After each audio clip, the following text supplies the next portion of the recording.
for the sake of this discussion, let's pretend Deshaun Watson is unable to go against San Francisco, so they'll have to play either DTR or P.J. Walker. Right. Of those two, which quarterback gives the Browns the better chance to beat the 49ers? That's tough. Anybody really strong on this? Like one way or another, it's definitively. It's definitely P.J. Walker. You know why? Because I was screaming from the top of the hills. You better get you a veteran quarterback, and you see how quickly they switched that up. They ain't got, you have no time for quarterbacks to be figuring it out on the job training. This is not the Job Corps, Peace Corps, whatever. This is not an internship. Cleveland Browns got a defense over there that is a top 3 to 5 defense with guys over there that are trying to get to the playoffs. So when they came out, that was a stopgap right there. Like, if Deshaun ain't trending and playing, we need somebody that can at least make the regular reads, at least understand. It's a cover 2. They try to run a cover 1 robber on me. I already know what it was. I read the defense, or at least he'll be decisive and definitive. DTR can use his leg to extend plays, but DTR would be hesitating, running option. It's not like PJ's a seasoned vet, though. You know what's interesting about P.J. Walker? What's that? You know I played with him when I was with the Colts. Did you really? You don't even remember it, do you? No, I do remember it, actually. Okay. He actually was a solid guy. Really good guy. Got in there, really could command the offense. I mean, obviously, we got to see what he did with Carolina last year after Baker. My only thing about those numbers are not pretty. No, not at all. But my only thing wow, about him 11 picks. or about anybody that between the two quarterbacks is that it all depends on what Kevin Stefanski does with the game plan.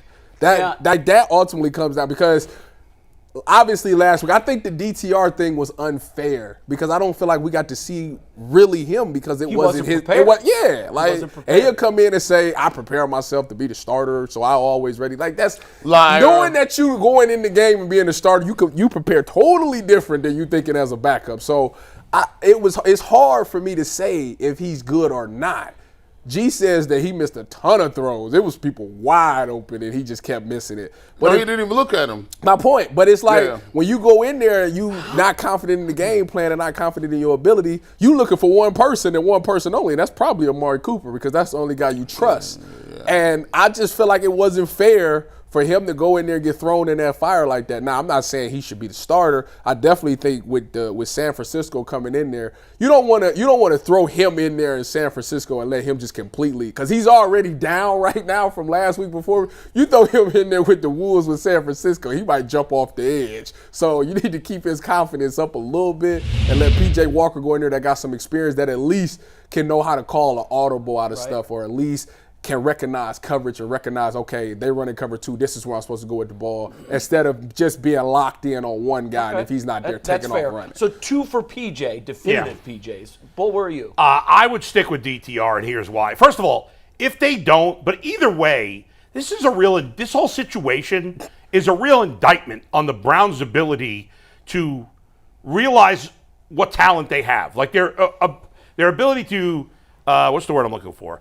Evaluate talent. Recognize, thank you. That's the word I'm looking for. Recognize talent. Because they traded, my brain is like fried at the moment. Josh Dobbs. They traded Josh Dobbs, thank you. Okay.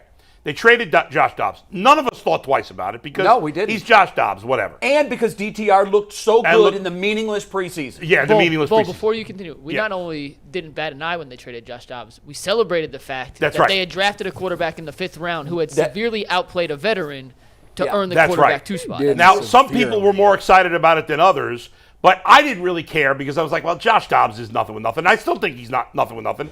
And P.J. Walker's thrown roughly the same amount of passes that Josh Dobbs has in his NFL career, and had thrown more coming into the season, obviously. But if you're going to bench DTR after one game where he was not properly prepared and had very little time to get ready, as opposed to having they have 2 weeks here to get him ready. 2 weeks. P.J. Walker, yes, he's a veteran in comparison. He stinks. He's not any good. Yes, he stole Baker Mayfield's job last year because he played like 2 decent games, and maybe he'd be a little better. I just can't imagine he's any better that you wouldn't want to stick with a guy you drafted. And you said we could trade this guy to Arizona for a meaningless, probably 5th-round pick because we're confident in this guy. Yeah. That's what you did. When you traded Josh Dobbs, you said He's not that good, and this guy's better than Josh Dobbs. And now after one game where he wasn't prepared in a tricky spot where he had to throw a ton, you're going to say, well, we're done with that. We're going to go with a guy who's shown nothing in his little NFL career. Do you think, let me ask you this. This is actually, it's open to the floor. Do you think it would mess DTR's mental up more if they start P.J. Walker? Or do you think it'll mess him up more if he goes out against San Fran and gets absolutely killed? No, because he just watched Dak Prescott go out and get absolutely killed against that same defense. So you think it'll be... And for that reason, I'm with you. Yes. Here's what we're doing here. And you said you've got a headache because the Browns have an inability to recognize talent. Right. Once again, the Browns have mismanaged an off-field situation. Yes. They mismanaged dramatically the Baker Mayfield situation. He's gone. Now, I told the joke yesterday, what do you tell a guy that's got two black eyes? Nothing. He didn't listen the first two times. Here we go again. When it was first, and I believe that it was first an issue for Deshaun Watson on the Sunday of the Tennessee game. He knew what he was dealing with that day. Here's what you do. We're now, moving forward, preparing DTR as if he's the starter next week. Here's why. Deshaun Watson's good to go. He's a veteran. If he has to miss a couple of days of practice, you feel okay putting him in there to be the starting quarterback. However, if you prepare the whole week as if he's going to be your starter, and then at 11 o'clock Sunday morning he says, oops, can't go, now where are you? You have to put a rookie quarterback on an NFL field for his first ever start against a guy on the other sideline who's playing chess with a middle linebacker that we wish we had. So, pro Fred. So if you want to talk about the timeline of this whole thing, it begins on the Sunday of the injury. That's 100% true. The Browns, as coaching staff and GM, have completely mismanaged this situation, both in, as you like to say, in the macro and the micro. I think. I agree They've with screwed that. it up on both of those. And Bull, furthermore, I'll take it to the next step. So I thought they should have started getting DTR ready right away. Now, I didn't know what the injury was. We didn't even know about it till Wednesday. They did. Right, knowing what you know now. So here's what you say. Our safety net is Deshaun Watson. If he can play, great. He doesn't need the day-to-day preparation. He's a pro. He's been through this. He's a veteran. Which of the two, if forced into duty, needs every day of practice? Yeah, That's how you prepare. You prepare for the worst-case scenario, and if it gets better from there, you're better equipped to deal with it. Secondly, they put him out there, unprepared, mistake. That's his first impression to NFL fans. So now the fan base, which loved him, is like, oh, this guy isn't it. Right. And now they're knee-jerking, and now they're saying, we're not going to put him out there. They've had 2 weeks now, which could have been 3 weeks to get him ready. And instead, it's not like P.J. Walker is Josh Dobbs, because I thought they mismanaged that situation too. And by the way, I don't think they're not winning this game with Josh Dobbs, P.J. Walker. They're not. You're right. However, and you said this properly at the time. It's a slight chance. None of the fans were screaming when we traded Josh Nobody. Dobbs. That's not our job. Yeah. It's the Browns' job to make sure it is. If the starting quarterback goes down, our season isn't a complete wash. Right. I'm not saying Josh Dobbs would have beat San Francisco. However, he gives us a better chance than P.J. Walker and DTR. Yes. So now they're telling DTR, you're not it. We're going to sit you down for a guy, P.J. Walker, that no one has heard of, played in the XFL, and has thrown 5 touchdowns to 11 interceptions. I heard further develop DTR. That's right. Let him give play. Give him the reps. Throw him out there and give him the reps. Let him play, because your chances of winning the game without Deshaun Watson are negligible. You're right. Even if you agreed that because he's a veteran, it gave you a pinch, a 0.01% chance better. Who cares? Right. I'd rather develop the other guy I would too. in a long shot situation anyway. Get him his reps. And you should have been preparing him for 2 weeks now. I could go back. Listen, I can go back way further than this. I can go way back, way back. Listen, this is not the first. Way back in time. This is not the first time. This is not the first time this jumped off. I can give you 10 different episodes of where they handled it even worse. up to this point, you cut Odell Beckham in the middle of the year, right? You get nothing for him. Jarvis Landry. Jarvis Landry stopped talking to the organization. Baker Mayfield in his doggone shoulder. Kareem Hunt in his contract. Deshaun Watson in the first 11 games, you punted on the season, D tackles and receivers. You come back this year, you mismanage. One coach says he was cleared to play. The GM comes back the next week and says, I guarantee he's going to play. And then you get rid of the backup in Josh Dobbs, send him somewhere for a 5th-round pick, like 5th-round picks count for something. Your track record is horrible, receiver. was a 5th-round pick. Hey, well, listen. Anthony Schwartz was a 3rd-round pick. I'd much rather have Dobbs, and they can keep the 5th-round pick. Brock Purdy was Mr. Irrelevant. As you continue to see this stuff matriculate and keep Anthony working, Schwartz was the 3rd-round pick. I listen. I don't think all of those things you said are completely fair to kill the organization, but certainly some of them are. All of them are. I mean, the Kareem Hunt contract, every team has to do it. Individually, I think what G's saying is individually. If you add them up, yes. Maybe not. But this is what I've been talking about for a number of years now. And the fan base, God bless you, they're still voting Haslam as the best owner in Cleveland sports. Hey, that's what you want. Fact? That's a fact on this show. I just went to pilots before I came up here. Here's the problem. It's death by a million cuts, and all of these cuts are self-inflicted. All of these bad decisions, they're in a vacuum. They're happening in Berea, and they're happening with one regime after another regime after another regime, and there's one common denominator, and we all know who that is. Here we Paul go again. DePodesta. He's part of it because you know what? He's bridged more than one regime. So yes, he's been a consistent. When you look at the quarterback position, the way they've handled it for the last 2 years, it's been ridiculous.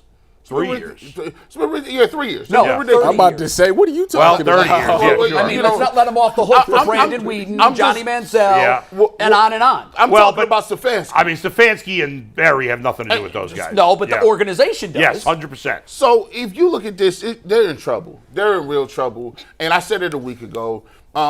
This injury has always been bigger than what it was. How do they misdiagnose that? I knew what it was. They didn't. They just don't. He out for a month. Just say he out. By the way, you reached out to your surgeon. I talked to mine. Yeah. Same exact thing. Yeah. Are you more likely to suffer more severe injury if you play with a bruised rotator cuff? Absolutely. And the explanation was exactly what your guy said. Yeah. That tissue is already tender and may have a laceration that we can't see. And think of it could be season. Think of it from Watson's perspective. Over. If it tears. He's looking at these dudes like, you set me up. The fan base is already wishy-washy. That's a fact. People already didn't like me coming in because of what all the baggage. Now I get to a point where I have my best game. You come out and tell them I could have played. The general manager comes out and say you're definitely going to play. Yeah. And then if I go out there and hurt it worse and have to be out this season, no one in Cleveland is going to give you know what about what Deshaun Watson talked about, because they're going to automatically call him injury prone, bust. He wasn't worth it. So now if I'm him, they didn't do him any favors, G. You're right. I'm questioning whether I even want to go out there. And I'll tell you, right out. If they go and get boat raced this Sunday, what will happen? Stefanski's not going to get fired if they get boat raced. No. But it's got to start being part of the conversation. Oh, that seat gets real hot. If they get, real hot. He get boat raced. If they get listen, Dallas got boat raced. They're a good football team. Yeah. I mean, you're not going to make a decision on one blowout. No, they all right. But you got Indians. Their defense is our defense. They're a lot better than they all right. They're not bad. They lost Diggs, and that's a big thing. You got the Colts and the Seahawks. Listen, I'm not expecting them to beat the Niners, even if he plays, but I'm expecting them to go win those next 2 games. I'm not. If Watson's back. And if they don't, Seattle. See, that's Seattle. It's hard. If Watson plays, it's hard. Yes, it's hard. Yes. Listen, Bull. Bull, it's hard to win in Seattle. I'm just I don't want to hear about this. Every year we hype up this team, and then we think they should lose at a mediocre Seattle team. Your coach is mediocre to below average to trash. He's just trash. The good quarterback. He's not trash. He is not good. Kevin Stefanski is not a good coach. I've been sitting here trying to hold this in for years. He's not good. Preach. He has won no playoff games. His offense sucks. We make excuses. He wasn't there. He wasn't there. He's at the crib. His playbook is trash. Dang. He does not know how to get people open. I watched this JV offense. It's boring as hell. Well, I don't like it. You said that people Then was why open did you last pick week. them to win 11 games this year? Because they had Nick Chubb and they had Deshaun Watson. We cannot win with Kevin Stefanski and no talent. We're gonna get boat raced. You think he's gonna magically call plays and dial it? Is he gonna be a genius this week? You said that people was open last week. Check downs. Oh, okay. When it was like, you see, we throw deep balls, there'll be 3 people around our guys. Well, the first game, if the weather conditions was right, Marquise Goodwin would have banged I his see. head twice. Our trick plays don't even work. They be like, what? Word. They be looking at us like, this ain't gonna work. Our trick plays do be kind of like. What the heck Same ones, is same that? ones I ran in junior high. Same Just- ones. We're I'm not like, winning. oh, I know what that is. That's a double twist. And I'm the Kool-Aid dude. But let's be clear. We're in a division where the Steelers are as worse as I've ever seen the Steelers. can't even wear No my playmakers. They beat you. The Ravens came in here and was like, we'll take this win too. We don't care. After losing to the Colts. After at losing, home. and the Bengals listen, they beat 2 and 3, and guess what? Joe Burrow has one leg. Guess what? He looks like he's healthy. I'm not picking him in this division because now we got P.J. Walker. I don't get it. This is worse than like. It's just bad. It's not. We're not winning with. By the way, not only you Good. saw the stat that Mike put up 5 touchdowns and 11 picks. Yeah. He's also fumbled 4 times. No. So he's turned the ball over 15 times. Well, they might as and he's well- only played like 6 games. And so if they're a wash, and it seems they are, Then play the young then guy. get the young guy some reps. Yes. And you know what? If he plays against San Francisco, I win him. every defense he faces from here moving forward Will be easier. It's going to seem Yeah. like it's easier. Yeah. So just get something out of this game. Don't get reps to a guy who's not going to be on your roster next year. Well, at the end of the day, Get something out. at the end of the day, they did this, so you got to ride it out now. This is- you traded I your got an backup idea. boy, you got to ride it Let's out. send it